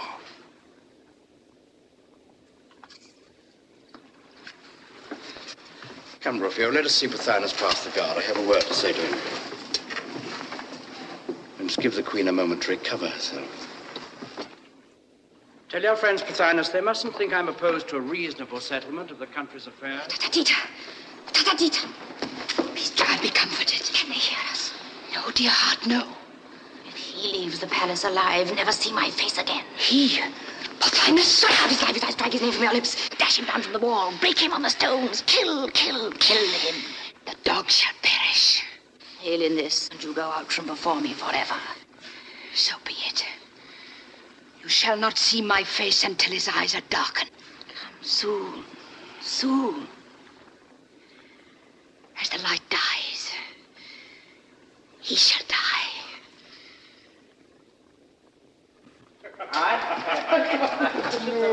So you come back to me, Caesar. I thought you were angry. Welcome, Apollodorus. Cleopatra grows more womanly beautiful from week to week. Truth, Apollodorus? Far, far short of the truth. Friend Rufio threw a pearl into the sea. Caesar fished up a diamond. Caesar fished up a touch of rheumatism. Come on, dinner. Yes, dinner. I've ordered such a dinner for you, Caesar. What are we to have? Peacock's brains. Peacock's brains, Apollodorus. Not for me. I prefer Nightingale's tongue. Roast boar, Rufio. Ah, good. What has become of my leathern cushion? I've got new ones for you, Caesar. These cushions, Caesar, are of Maltese gauze stuffed with rose leaves. Rose leaves? Am I a caterpillar? Oh, what a shame, my new cushion. What shall we serve to whet Caesar's appetite? Any oysters? Assuredly. British oysters? British oysters, of course. Oysters, then. Sea hedgehogs for me. Have we nothing solid to begin with? Field fares with asparagus. Fattened fowls, Rufio. Have some fattened fowls. Aye, that'll do. Field fares for me. Caesar will deign to choose his wine, Sicilian, Tuscan, Macedonian, Chianti. All Greek. Try the Sicilian, Caesar. Bring me my barley water. Bring me my Falernian. It's a waste of time giving you dinner, Caesar. My scullions would not condescend to your diet. Well, let's try the Falernian. But when I return to Rome, I shall make laws against these extravagances. I will even get the laws carried out. Never mind. Today you are to be like other people. Idle, luxurious, and kind. Well. For once, I will sacrifice my comfort. There. So now you're satisfied.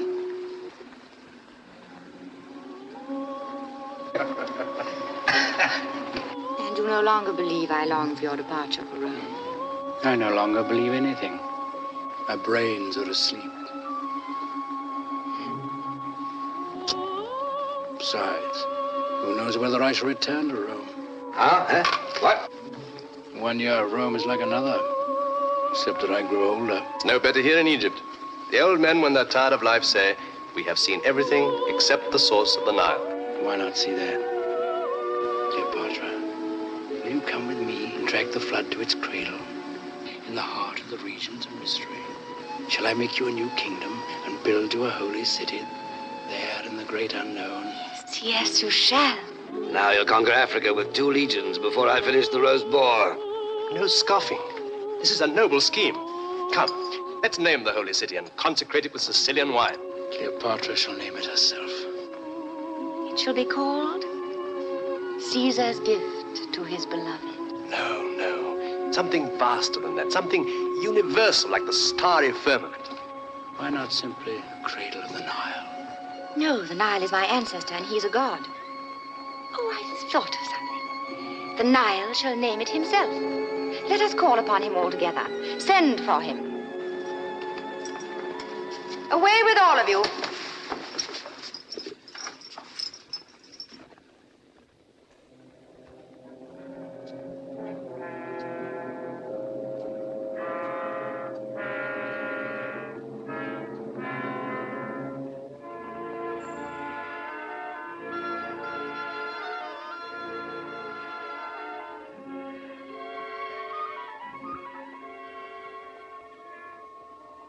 Go, I am a priestess and have power to take your charge from you. What hocus pocus is this? It is not hocus pocus. To do it properly, we should kill something to please him. But perhaps he will answer Caesar without that if we spill some wine to him. Why not call on our hawk-headed friend then? Shh, he will hear you and be angry. The source of the Nile is not in his district, I expect. Now let us call on the Nile all together. You must say with me, send us thy voice, Father Nile. Send us thy voice, Father Nile. What was that? What was It is nothing. They are beating some slave. Nothing. A man with a knife in him, I'll swear. A murder? Silence. Did you hear that? Another cry? No, it's that. Something fell, I think. Something with bones in it, huh? Rufio. Will you leave me, Caesar? Apollodorus, are you going? Faith, dearest queen, my appetite is gone. Polydorus, go down to the courtyard. Find out what has happened. Your soldiers have killed somebody, perhaps. What does it matter? This must be seen to.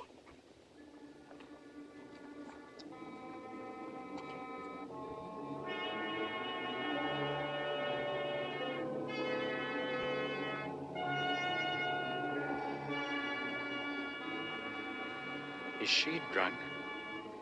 Not with wine.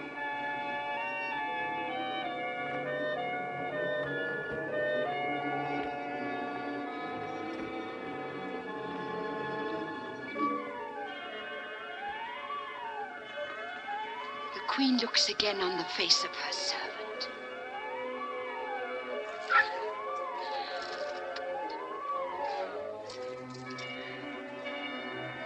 There's some mischief between those two.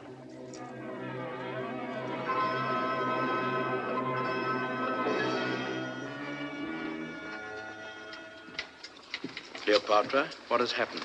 Nothing, dearest Caesar, nothing. I am innocent. Dearest Caesar, are you angry with me? Why do you look at me so? I have been here with you all the time. How can I know what has happened? That is true. Of course it is true. You know it is true, Rufio. I shall know. Presently. Caesar, remember, your bodyguard is within call. Why do you allow Rufio to speak to me so? You should teach him his place. Teach him to be my enemy and to hide his thoughts from me as you are now hiding yours. Why do you say that, Caesar? Indeed, I am not hiding anything. You are wrong to treat me like this. I'm only a child, and you turn into stone because you think someone has been killed. I can't bear it. But there, I know you hate tears. You shall not be troubled with them. Only, I am so silly. I cannot help being hurt when you speak coldly. Of course, you are quite right. It is dreadful to think of anyone being killed or even hurt. And I hope nothing really serious. What has frightened you into this?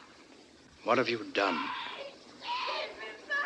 Ah, that sounds like the answer. I have not betrayed you, Caesar, I swear it. I know that. I haven't trusted you.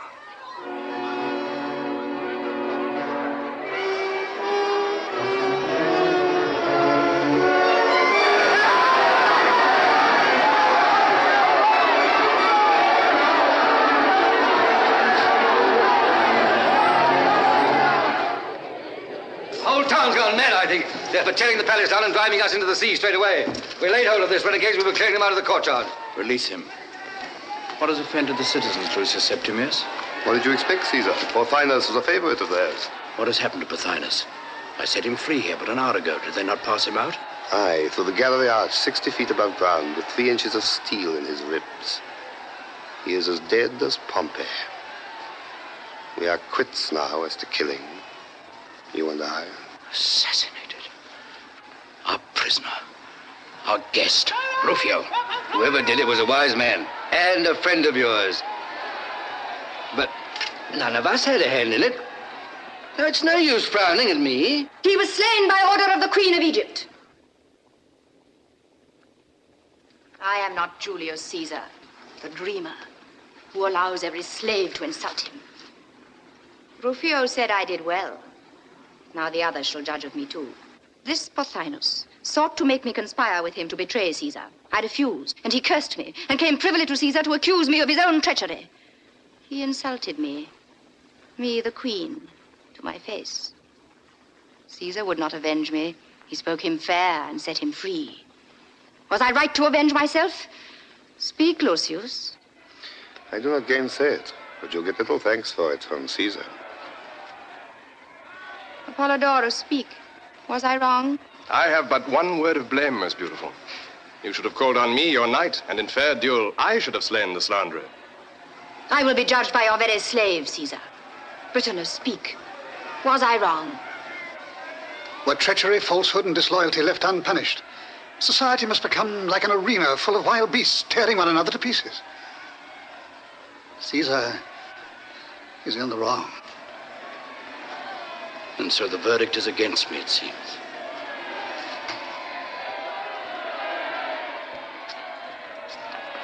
Listen to me, Caesar.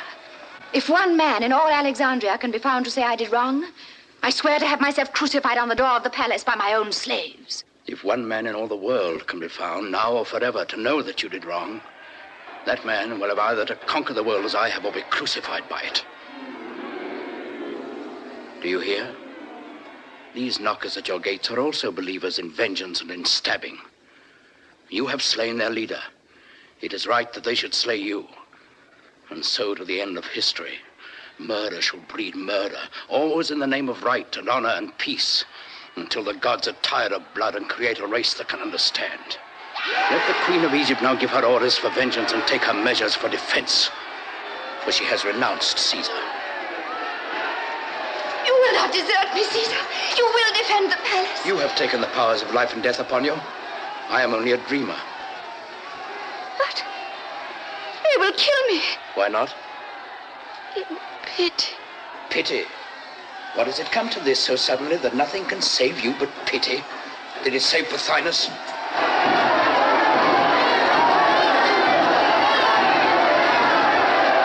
Caesar, enough of preaching. The enemy's at the gate. And what has held him baffled at the gate all these months? Was it my folly as you deem it, or your wisdom? In this Egyptian Red Sea of blood, whose hand has held all your heads above the waves?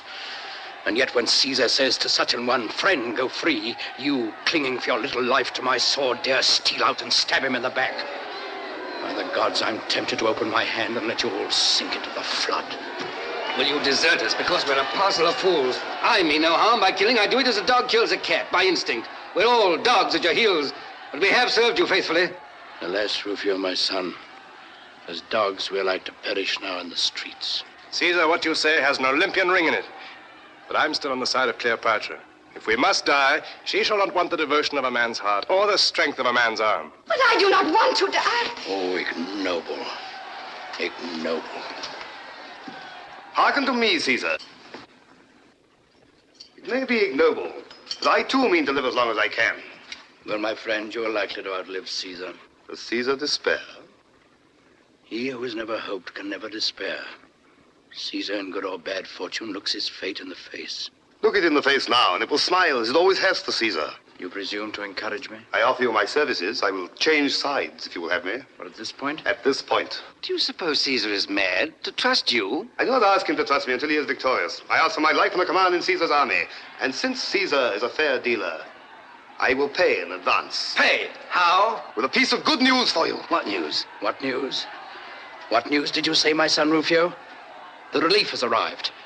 Mithridates of Pergamus is on the march. Is it not so, Lucius Septimius? He has taken Pelusium. Lucius, you are henceforth my officer. Rufio, the Egyptians must have sent every soldier from the city to prevent Mithridates crossing the Nile. There is nothing in the streets now but mob. It is so. Mithridates is marching by the great road to Memphis to cross above the Delta. Achilles will fight him there. Achilles shall fight Caesar there.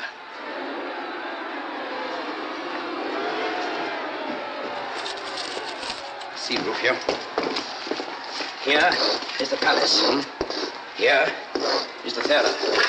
Now you take 20 men and pretend to go by this street. And whilst they're stoning you, out will come the cohorts by this and this. My streets are right, are they, Lucius? Aye, that's the Fig Market. Yes, I saw them the day we arrived. Britannus, tell Petronius that within an hour, half our forces must take ship for the Western Lake and see to my horse and armor. With the rest, I shall march round the lake and up the Nile and catch Achilles in the desert. Lucius, give the word to start. Apollodorus, Lend me your sword and your right arm for this campaign. Aye, and my heart and life to boot. I accept both. Are you ready? Ready for art, the art of war. Come, this is something like business. Is it not, my only son? You understand about the streets, Rufio? I think I do. I'll get through them at all events. Caesar. Caesar. Have you forgotten me? Oh, I'm busy now, my child, busy. When I return, your affair shall be settled. Farewell. Be good and patient. That game's played and lost, Cleopatra. And the woman always gets the worst of it. Go follow your master. Word first. Tell your executioner that if Pothinus had been properly killed in the throat, he wouldn't have called out. Your man bungled his work. How do you know it was a man? It wasn't you. Oh, you were with us when it happened. Was it she? With her own hands? Whoever it was, let my enemies beware of her. Look to it, Rufio. You who dare make the Queen of Egypt a fool before Caesar. I will look to it, Cleopatra.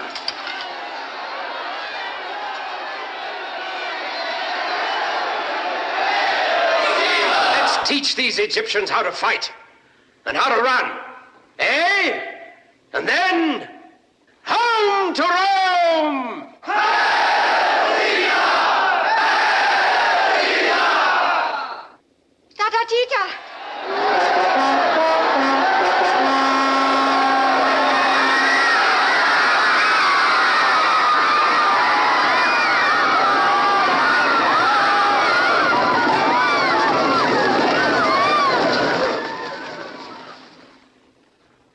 Tita! It is dark and I am alone. Come to me. Tita!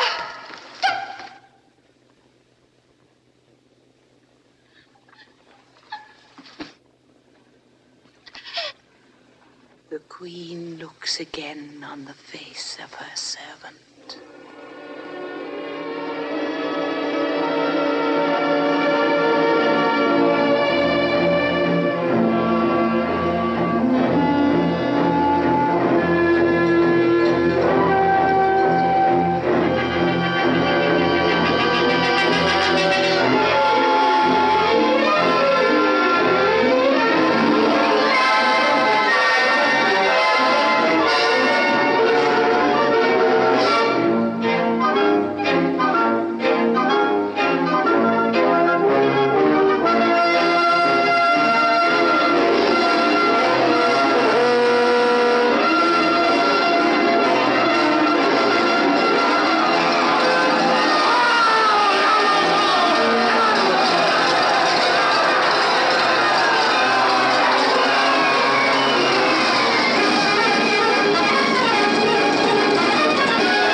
Of whose genius you are the symbol.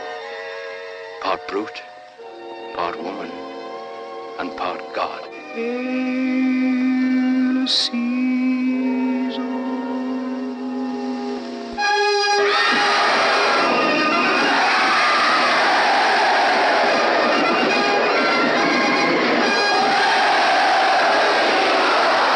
he comes.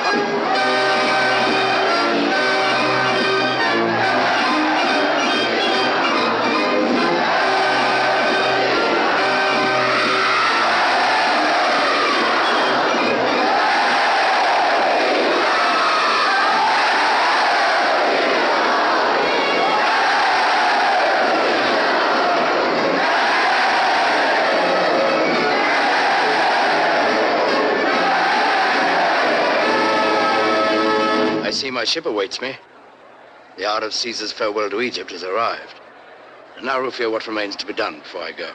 Why, you've not yet appointed a Roman governor for this province. What say you to Mithridates of Pergamus?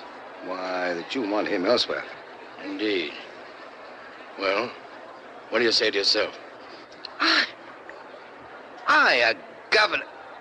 Are you dreaming? Do you not know I'm only the son of a freedman? Has not Caesar called you his son?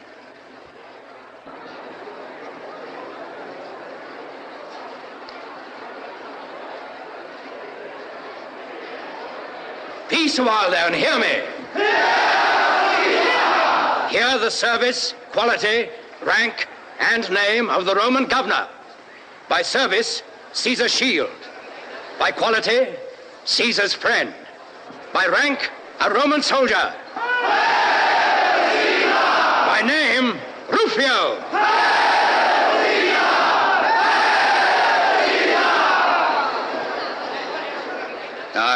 I'm Caesar's shield. But what use will I be when I'm no longer on Caesar's arm?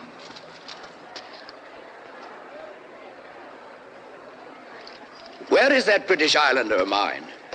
Here, Caesar. And who bade you, pray, thrust yourself into the battle of the Delta, uttering the barbarous cries of your native land? Caesar, I ask you to excuse the language that escaped me in the heat of the moment. And how did you, who cannot swim, cross the canal with us when we stormed the camp? Caesar, I climbed to the tail of your horse. These aren't the deeds of a slave, Britannicus, but of a free man. Caesar, I was born free. But they call you Caesar's slave. Only as Caesar's slave have I found real freedom. Well said. Ungrateful that I am, I was about to set you free. But now I will not part with you for 1,000,000 talents.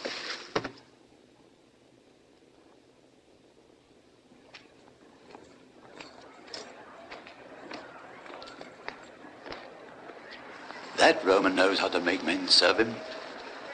Apollodorus, I leave the art of Egypt in your charge. Remember, Rome loves art and will encourage it. I understand, Caesar. Egypt must pay her tribute to Rome in art. Mm-hmm. And now what else have I to do before I embark? There's something I cannot remember. I wonder what it can be.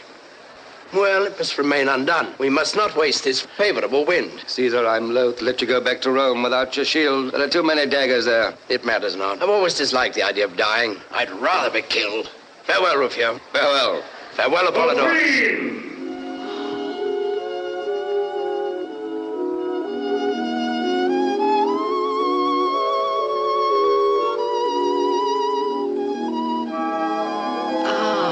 I knew there was something.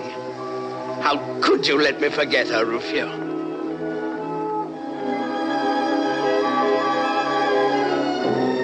Has Cleopatra no part in this leave-taking? Had I gone without seeing you, I should never have forgiven myself. Is this mourning for me? No. Oh, that was thoughtless of me. It's for your brother. No. For whom, then? Ask the Roman governor whom you have left us. Rufio? Yes, Rufio. He who is to rule in Caesar's name, in Caesar's way, according to Caesar's boasted laws of life. He's to rule as he can, Cleopatra. He's taken the work upon him and will do it in his own way. Not in your way, then. Without punishment, without revenge, without judgment. Now, that is the right way, the great way, the only possible way in the end. Believe it, Rufio, if you can. I believe it, Caesar, but look you. Cleopatra had a tigress that killed men at her bidding. I thought she might bid it kill you someday. So, without malice, I only cut its throat. That's why Cleopatra comes to you in mourning. He has shed the blood of my servant Patatatita. Upon your head be it, Caesar, as upon his, if you hold him free of it. On my head be it, then. But it was well done, Rufio. Come, don't be angry with me. I'm sorry for that poor Tita. Ah, you're laughing. Does that mean reconciliation? No, no, no. Only it is so ridiculous to hear you call her Tota Tita. As much a child as ever, Cleopatra. Haven't I made a woman of you after all? Oh, it is you who are a great baby. You make me seem silly because you will not behave seriously. But you have treated me badly, and I do not forgive you. Bid me farewell. I will not. I will send you a beautiful present from Rome. Beauty from Rome to Egypt, indeed. What can Rome give me that Egypt cannot give me? That's true, Caesar. If the present is to be really beautiful, I shall have to buy it for you in Alexandria. You're forgetting the treasures for which Rome is most famous, my friend. You cannot buy them in Alexandria. What are they, Caesar? Her sons. Come, Cleopatra, forgive me, and bid me farewell. And I will send you a man. Not old and ripe for the knife, not hiding a bald head under his conqueror's laurels, not stooped for the weight of the world on his shoulders, but brisk and fresh, strong and young, hoping in the morning, fighting in the day, and reveling in the evening. Will you take such an one in exchange for Caesar? His name? His name? Shall it be Mark Antony? You're a bad hand at a bargain, mistress, if you swap Caesar for Antony. So now you're satisfied? You will not forget. I will not forget. Farewell. I do not think we shall meet again.